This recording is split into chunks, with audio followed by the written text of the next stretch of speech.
Daily Words of God. How Satan uses superstition to corrupt man.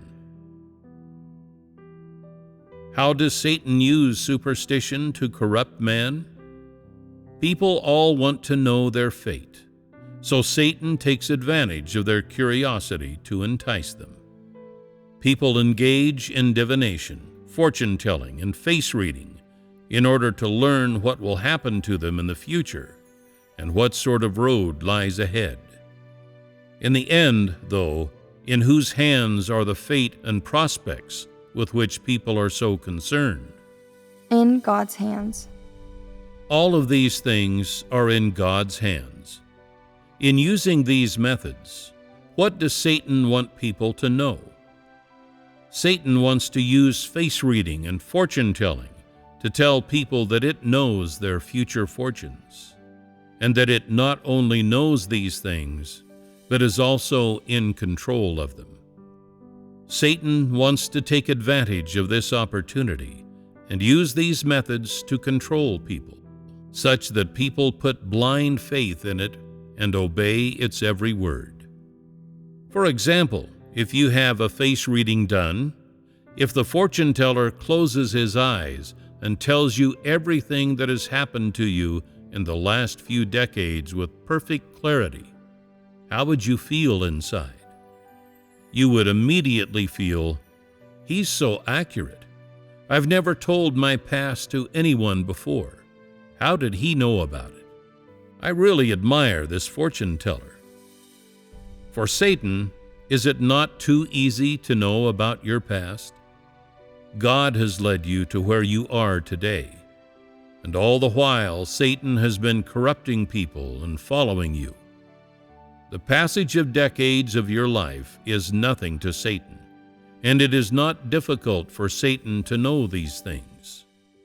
When you learn that all that Satan says is accurate, are you not giving your heart over to it? Are you not depending on it to take control of your future and your fortunes? In an instant, your heart will feel some respect or reverence for it, and for some people, their souls may already be snatched away by it at this point. And you will immediately ask the fortune teller, "What should I do next? What should I avoid in the coming year? What things must I not do?" And then he will say, "You must not go there. You must not do this. Do not wear clothes of a certain color. You should go to certain places less. Do certain things more." Will you not take everything he says immediately to heart?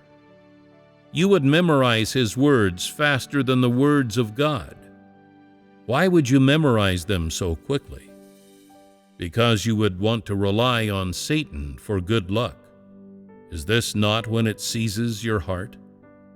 When its predictions come true, one after the other, would you not want to go right back to it to find out what fortune the next year will bring? Yes. You would do whatever Satan tells you to do, and you would avoid the things it says to avoid. In this way, are you not obeying everything it says? Very quickly, you will fall into its embrace, be deceived, and come under its control. This happens because you believe what it says is the truth, and because you believe that it knows about your past lives, your life now, and what the future will bring. This is the method Satan uses to control people. But in reality, who is really in control? God himself is in control, not Satan. Satan is just using its clever ploys in this case to trick ignorant people who only see the material world into believing and relying on it. Then they fall into Satan's grasp and obey its every word. But does Satan ever loosen its grip when people want to believe in and follow God? Satan does not. In this situation, are people really falling into Satan's grasp? Yes. Could we say that Satan's behavior in this regard is shameless? Yes. Why would we say that? Because these are fraudulent and deceitful tactics. Satan is shameless and misleads people into thinking it controls everything about them and that it controls their very fate. This causes ignorant people to obey it completely.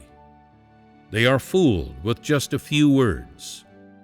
In their days, people bow down before it. So, what sort of methods does Satan use? What does it say to cause you to believe in it? For example, you might not have told Satan how many people are in your family, but it might still be able to tell you how many people there are and the ages of your parents and children. Though you might have had your suspicions and doubts about Satan before this, after hearing it say these things, would you not then feel it is a little more believable? Satan might then say how difficult work has been for you recently, that your superiors do not give you the recognition you deserve and are always working against you, and so on. After hearing that, you would think, that's exactly right. Things haven't been going smoothly at work. So you would believe Satan a bit more. Then it would say something else to deceive you, making you believe it even more. Little by little, you would find yourself unable to resist or remain suspicious of it anymore. Satan merely uses a few trivial tricks, even trifling little tricks, and in this way confounds you. As you become confounded, you will be unable to establish your bearings.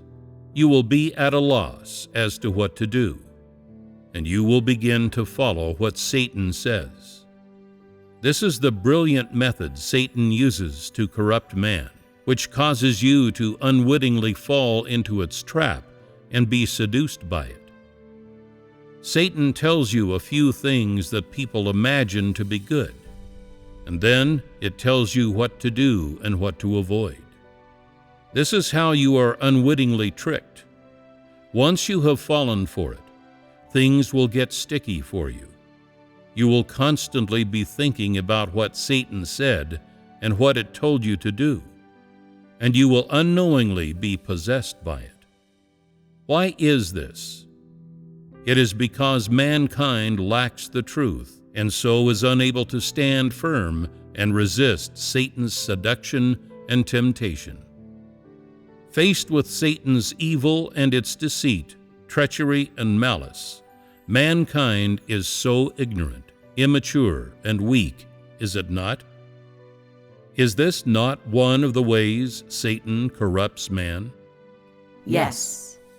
Man is unwittingly deceived and tricked, little by little, by Satan's various methods, because they lack the ability to differentiate between the positive and the negative.